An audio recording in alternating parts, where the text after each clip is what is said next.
and welcome to Live with Anntricia Braysmith, author, educator, and public speaker. I am the voice for those who suffer in silence. It is indeed a blessing to be here with you tonight.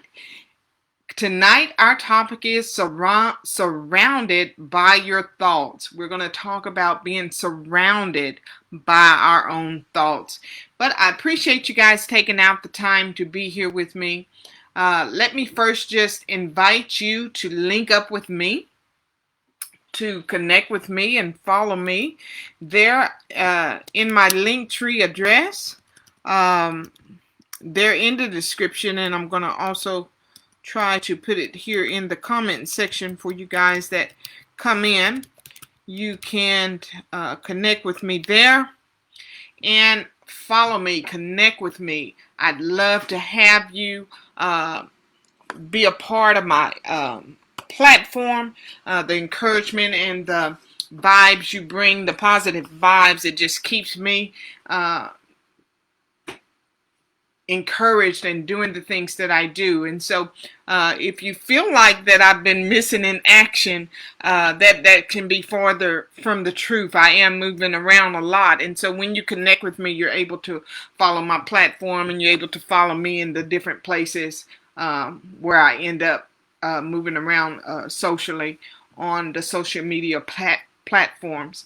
Nonetheless, guys, it is indeed a blessing to be here with you. As tonight, I want to talk to you just for a few minutes about being surrounded by your own thoughts. Being surrounded by your own thoughts. And for some of us, we're in a place to where we did some soul searching, we've did some healing, we've learned to deal with some things that have happened in our life. And then for those of us that, hey, we've been wearing a mask for so long, and we've been pretending for so long that we don't even know who we are. And one of the most traumatic places that we can find ourselves in life is surrounded by our own thoughts. We're haunted by our own thoughts. And guys, this happens more so in times of high levels of stress, when there's high levels of expectations and high levels of demands posed upon us out of the norm. And so the holidays are one of these times.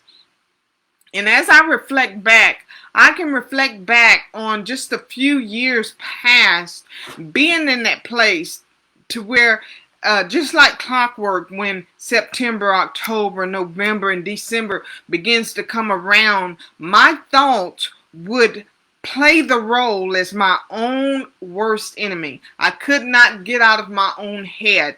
I could not stop reliving the memories and the traumas of my past. And it was almost as if I had this seasonal depressive disorder or something of that nature. And it was almost like it never failed. That feeling would come, and instead of embracing the present time and embracing family and friends and embracing the joy of the holiday, I would be so bombarded by my own thoughts, so bombarded and focused on the things that maybe I didn't have, focused on the things that made me sad. And it was just like, how do you get out of this place? And I know that many of you, the holidays, especially this year, as things have occurred in our lives, so many changes, so many things that happen beyond our control, our thoughts automatically seem like gravitate toward those negative side of things, because we can't escape ourselves. That's one thing that we cannot do. We cannot escape ourselves. So what that looks like is that if we can't escape our own mind, if our thoughts are traumatizing us, if we're haunted by our own self-perception, if we're haunted by past memories, past thoughts, past betrayals, the loss of our loved ones, then what that looks like is that if we're not able to cope with our thoughts, if we're not able to cope with the things that are transpiring in our lives as a result of things that we can't control, and we can't control the thoughts that are going on in our mind, we begin to look for solutions. As humans, that's just the way we're wired. We look for solutions. So not all solutions we seek, though, are necessarily helpful. Not all solutions we seek are necessarily positive. Most of the time, human nature will gravitate to things such as substance and addictions and lust of the flesh, alcohol. So we begin to self-medicate unhealthy relationships. We begin to do these things subconsciously because of the things that are drawing us and the things that we are usually gravitating toward. So you see during the holidays, in the times of these high stress levels, abuse on the rise. You see more and more people in the streets that look like they're out of their minds. They're out of their heads. They can't think straight. It just seems like some I've seen look like zombies. Some you see stealing and just all kinds of things that we do in hopes to cope, to get out of our own head, to get out of our own thoughts. And it's not a good place to be. When our own thoughts begin to be the enemy, when our own thoughts are what that continues to trigger us and what continues to keep us gravitating toward those unhealthy things and making those unhealthy choices, then we become our own worst enemy. So how do we overcome a place where we're surrounded by our own thoughts? How do we get out of that place? Well, all I can do is share with you how I was able to overcome and come out of that dark place. And one of the things that I made a conscious decision on is the first and foremost is to recognize that I'm in that place. Come on. Recognize that I'm in that place. That's one of the first things we have to do. We have to recognize we're in that place. Excuse me for a minute, guys. Excuse me just a second.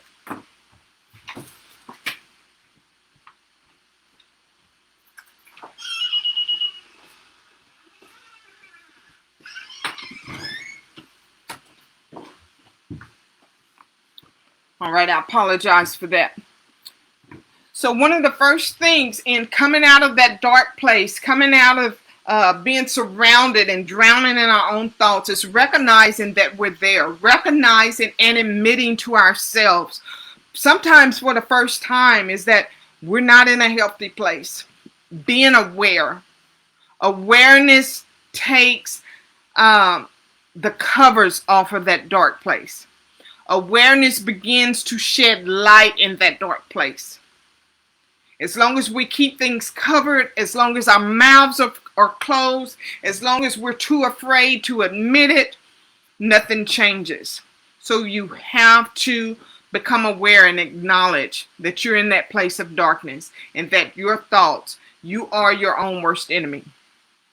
Another thing, number two, one of the things that I done was after recognizing that I had this problem and that I was in a dark place and that I was haunted by my own thoughts, I had to seek out a new environment. I had to seek out a new environment. And guys, human nature, we don't like change. We're comfortable in the things that we're familiar with. But I have to tell you this late in 2020, if we don't make the changes, if we don't implement changes, if we don't recognize that our environment is a part of the problem, we're not going to find the solutions that we need. Hey, Pastor Pitts, how are you, honey? Glad you're here with me tonight. You can't find the solution. So, being aware and then seeking out new environments. What new environments?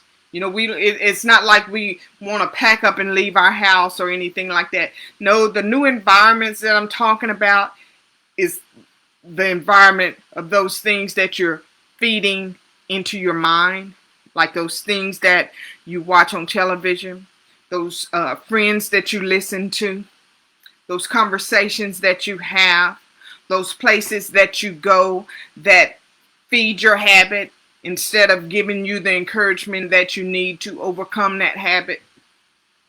So you have to seek out a new environment. So I became aware. I began to seek out new environments, and I began to monitor my time. I had to begin to take control of my time, take control of who got my time, what were they feeding into me. So I adopted new friends. My new friend was YouTube. My new friend were audiobooks. My new friend were motivational videos. So I had to adopt that into my life, because the environment I was used to was what kept me in the position that I was in. So creating a new environment also meant creating new relationships. So when you're surrounded by your own thoughts, don't think just because you make up your mind to get help or seek help or want to be different. Don't think that this mind here is just going to automatically change on its own. That's still deception. Because we have a way of fooling ourselves. We have a way of wearing a mask that sometimes we even manipulate ourselves sometimes. So don't think that just because, oh, I made up my mind, I'm going to do something different. I made up my mind this holiday I'm going to actually enjoy it and enjoy my family, enjoy my friends. I'm going to be happy. I'm going to, doesn't mean that this mind is going to turn off. One thing that we are reminded to do is to renew our minds daily. We have to renew it daily. Not just daily, but several times a day until we get it in a healthy place. Many times our minds are so negative and so dark, and it holds so much traumatic memory, so many traumatic thoughts, so many traumatic experiences that it takes more than daily to renew. So I spent much time all throughout the day just making sure that I'm beginning to put good stuff in. And guys, it didn't feel good. It didn't feel good putting good stuff in a mind that was so dark and so hurt and so full of bitterness and so full of anger. It didn't feel good. As a matter of fact, they're in the beginning stages of recreating my environment and recreating new friendships in my mind and creating positivity in my mind. There in the beginning, it was like I resisted it. I didn't want it. So there comes number 4. You have to learn discipline. You have to learn discipline. You cannot always give in just because it does not feel good, or because it's not desirable. You can't always give in to the lust of the flesh. You can't always give in to that addiction. You can't always give in to those thoughts. You can't always give in to those friends that mean you no good. You can't always give in to that conversation. You can't always be drawn to that environment that brings out the worst in you and feed that darkness that is surrounding you. So discipline and self-control, it's necessary, and it goes along with the rest. You cannot pick these things apart. They go along one with another. And when you apply them together, though it may taste a little bit bitter in the beginning, or though you may be a little resistant there in the beginning, eventually, if you stay there and you're disciplined long enough, it begins to become second nature and more natural to you. So step number 5 in coming out of the place in which you're surrounded by your own self-thoughts, your own negative thoughts, your own dark place, is consistency. I don't know anything that is worth having, or anything that is successful, or anything that sustains and maintains, that has not been proven itself when tried over and over again in the fire, or tried over and over again with tests, tried over and over again with temptation. So you have to be consistent. You have to be committed to shifting your mind. You're not going to escape it. You cannot hide from it. If your self-thoughts are traumatizing to you, you must do the work. You must do the work. Be aware of what your thoughts are. Be aware of what you're feeling. Be aware of what you're gravitating to. Be aware of how you're coping. Change that environment. You have to be intentional with changing that environment. Seek out new friends. Seek out help. Do what it takes for you to survive. Get that discipline. Renew that mind. And be consistent in the process. Be consistent. Stick with it. If you fall, get back up. You give in to the temptation, get back up. Fall 3 or 4 times, get back up. You messed up, get back up. You sitting there in depression, get back up. I'm not telling you that these things are not going to come back to try to show up and try to haunt you over and over again, but I'm telling you that you're sitting here looking at living proof that even when it shows up, even when you mess up, even when you desire to give up, getting back up is worth every bit of it, every step of the way. I appreciate you joining me tonight. I am your host, Anntricia Braysmith, author, educator, and public speaker. I am the voice for those who suffer in silence. Until next time, good night, everybody.